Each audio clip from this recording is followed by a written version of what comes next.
Un buen día para nuestros estudiantes de Hidrología de Ingeniería Civil del Centro Universitario de Occidente, Universidad de San Carlos de Guatemala.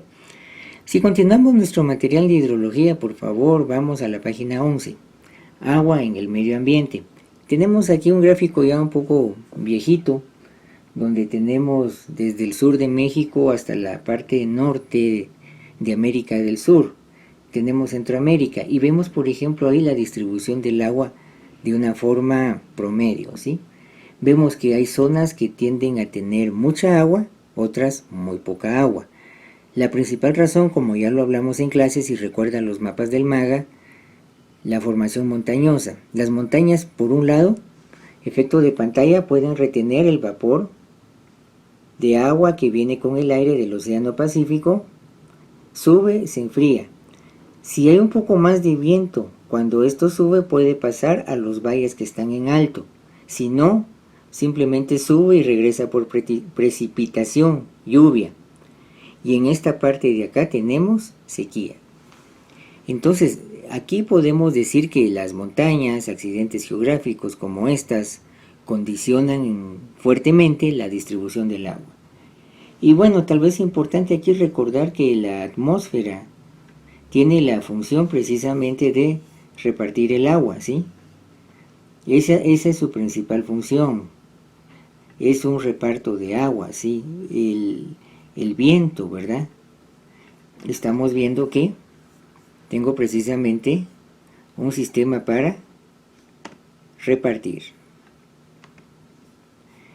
Detalle importante, al final de esta página 11, el problema que tenemos en Guatemala para evaluar precipitación, para evaluar vientos, ¿sí? Es el siguiente, nos hace falta información. Si vamos, por ejemplo, a la página del INSIBUME y vemos ahí que están la mayor parte de estaciones, usted pincha, a veces no hay información. No tengo información ni de precipitación, ni de hora sol, no hay información. Entonces, ¿cómo puedo armar una base estadística para hacer un modelo de probabilidad para ver cuánto es la cantidad de agua que se puede estimar por esos métodos? Eso sí me da un poco de problema. Si usted revisa ahí, más o menos estamos como a la tercera parte de lo que recomienda la Organización Mundial de Meteorología. Ese detalle es importante. Y es que en su momento, pues como le decimos, no tenemos cultura de información, no nos gusta a veces responder, sí, los censos poblacionales a veces igual, tenemos un último censo del año pasado, pues habrá que ver cómo están los resultados, pero el problema a veces de los censos que se prestan a manipulación política para justificar mayor cantidad de curules o de espacios de diputados en el Congreso, no es nada nuevo. Entonces, pues tenemos problemas con la recopilación de información. Si vamos a la próxima página, la página 12, eso implica que tengo que tener mucha imaginación como ingeniero civil para recopilar información. A veces lo que se hacía era pues ir a visitar las parroquias para ver cantidad de nacimientos, cantidad de defunciones, de matrimonios, bautizos, y tener una idea sobre esa información, cómo es el crecimiento o decrecimiento de la cantidad de población, ¿sí?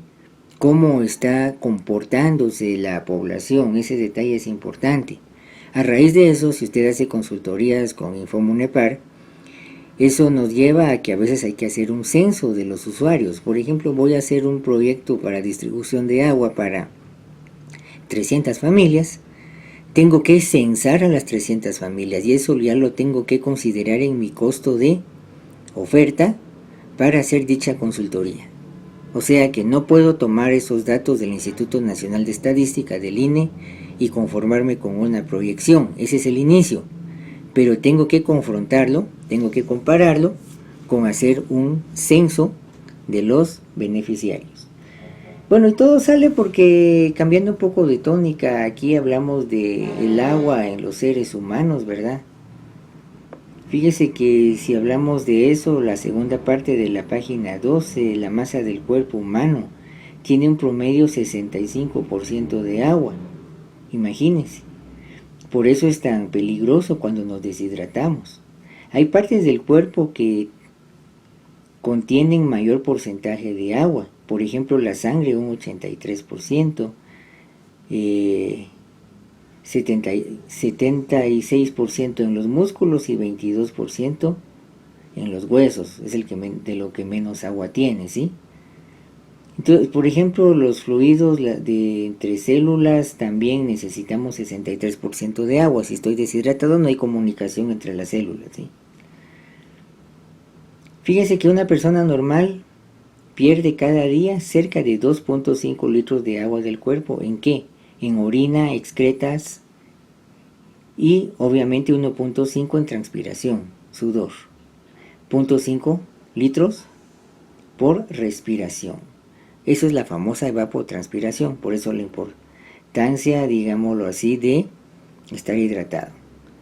Tal vez si sigo con esto, hablando de Génesis 2:7, dice: entonces Jehová Dios formó al hombre del polvo de la tierra y sopló en su nariz aliento de vida y fue un hombre un ser viviente. Bueno, ¿qué tiene que ver este párrafo del Génesis?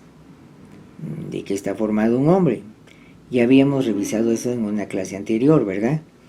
Y es el punto de que encontramos oxígeno, estoy ya en la página 13, oxígeno, carbono, hidrógeno, nitrógeno, calcio, fósforo, potasio, azufre, sodio, cloro, magnesio, hierro, manganeso, flúor, silicio, yodo, cobre, cobalto, zinc, bromo, aluminio, selenio y boro. Mire, esto es interesante, ¿verdad? Porque quiere decir que para que funcione toda esta situación necesito de agua. Recuérdese que allí, si hablamos de oxígeno y lo que es el hidrógeno, sobre eso si le agrego carbono, CO2 y CO, estoy hablando de química orgánica o la química de los seres vivos, ¿sí? Entonces vemos aquí que la atmósfera al final, regresando siempre al tema del agua, pues desde un punto de vista hidrológico, recuérdese que tenemos dos componentes en la atmósfera, lo que es el aire seco y el aire húmedo. Perdón, aire seco más vapor de agua es el aire húmedo. Muy importante, no solo el aire, sino también el papel que juega el vapor de agua. Y bueno, viendo esto, para la hidrología es importante ya que considera como reservorio de agua ese estado de vapor. La atmósfera es un ente de reservorio de agua. Atmósfera como un sistema de transporte y repartición de agua, el fenómeno del niño y la niña. Inciso 3. Niño como un calentamiento global de la atmósfera, unos pequeñas fracciones de grado sobre la superficie del Océano Pacífico. Tenemos el efecto del niño. Unas fracciones de grado que se enfría la superficie del Océano Pacífico y estamos hablando de la niña. Niño y niña, como dos antónimos. Calentamiento, niño, enfriamiento, la niña.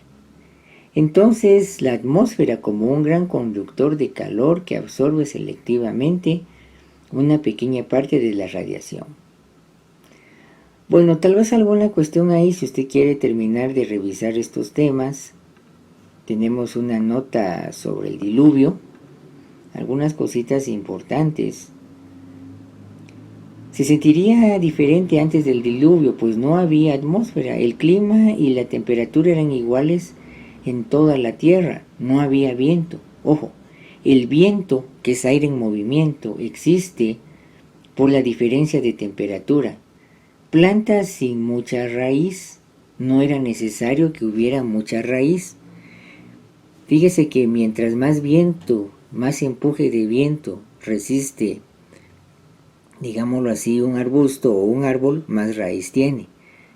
Eso es ver, por ejemplo, usted va al litoral pacífico, vaya a ver la cantidad de raíces que tiene una palmera, es impresionante. Necesita raíces muy profundas para estar anclada y soportar el empuje del viento, ¿sí? La raíz de las plantas tiene ahora la función de anclaje. El diluvio destruyó la tierra. Ahora hay vientos y los climas son distintos. No se puede decir que la Tierra fue creada hace 4.000 años. ¿Cuánto es el periodo antes del diluvio? Nadie lo sabe. Ahora las 24 horas dependen del Sol, pero el Sol es creado hasta el cuarto día, mientras que la Tierra en el tercer día. No había Sol, tarde y mañana del día tercero. Miren, estamos confrontando un poquito esto. El diluvio como un gran cataclismo que origina el ciclo hidrológico, es decir, el clima varía en la Tierra. El séptimo día las aguas del diluvio vinieron sobre la Tierra, aquel día del año 600 de la vida de Noé, en el mes segundo, a los 17 días del mes, fueron rotas todas las fuentes del gran abismo y abiertas las cataratas de los cielos. Mire, parece una figura hasta poética, alegórica, pero mire lo que está diciendo aquí. Y hubo lluvia sobre la tierra 40 días y 40 noches, diluvio registrado por otras culturas. Eso es importante.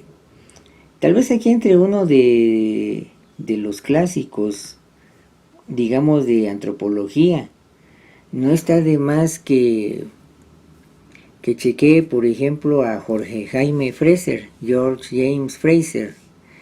Él tiene 2 libros clásicos de antropología cultural de la escuela inglesa. Uno es La rama dorada de Golden Bough y el otro es la arqueología en el Antiguo Testamento, y precisamente ahí hace una muy bonita revisión de otros pensamientos respecto al diluvio que registra el Génesis. Y es interesante lo que uno encuentra ahí. Y bueno, todo sale porque entonces vamos a la atmósfera, estamos en la página 15, con los principales componentes de gases de la atmósfera en porcentaje. Tenemos nitrógeno, 78%, oxígeno, 20%, argón, 0.9%, anhídrido carbónico, tenemos neón, helio, criptón, hidrógeno, xenón, ozono y radio. Vea que tenemos ahí algunos gases nobles, y cuando esto se magnetiza, sobre todo en los polos, la formación de las auroras polares o las auroras boreales, ¿sí? Tenemos ese fenómeno por magnetización de esos gases, de esas pequeñas partículas. Nitrógeno, por ejemplo, en su clase de hidrología, recuerde usted el ciclo del nitrógeno, la fijación del nitrógeno, por ejemplo, por actividad de tormenta eléctrica, que es importante, por ejemplo, para el crecimiento de algunos cultivos, tal como el maíz. Y bueno, tenemos además ahí las principales capas de la atmósfera. Podemos hablar de la troposfera, la capa que está más pegada a la superficie de la Tierra. Después nos vamos a la estratosfera, de 10 a 50 kilómetros. De 50 a 80 kilómetros la mesósfera, y de 80 a 120 o más la ionosfera, donde tengo los iones y la formación de las auroras boreales, las auroras polares, ¿sí? Bueno, y algo muy importante ahí, voy viendo cómo va el gradiente de temperatura. Tiende a disminuir, después tiende a incrementarse, disminuye, vuelve a incrementarse en función de los principales gases que tengo en mi atmósfera. Y para ir terminando con esto, algo que todavía es importante con mayor razón, principales contaminantes de la atmósfera, por ejemplo aquí monóxido de carbono, dióxido de carbono, tenemos por ejemplo partículas en suspensión, plomo, óxido de nitrógeno y otros más que usted puede ir leyendo, hidrocarburos, dióxido de carbono ya habíamos mencionado, dióxido de azufre. Mucho de esto con las emisiones, por ejemplo, de los motores diésel, de los motores de gasolina, procesos industriales de fabricación. En algún momento, por ejemplo, el plomo, la famosa gasolina sin plomo. Se supone que por ahí andaba un poco esa situación, ¿sí? Pero se tiene ahí entonces algunas ideas muy genéricas. Si hablamos de atmósfera, sus principales contaminantes, y digamos uno de ingeniero cuando hace estudio de impacto ambiental tiene que considerar esa situación. Muy bien, creo que es pertinente que dejemos nuestra clase de hidrología ahí. Muy bien, muchas gracias, buen fin de semana y con permiso.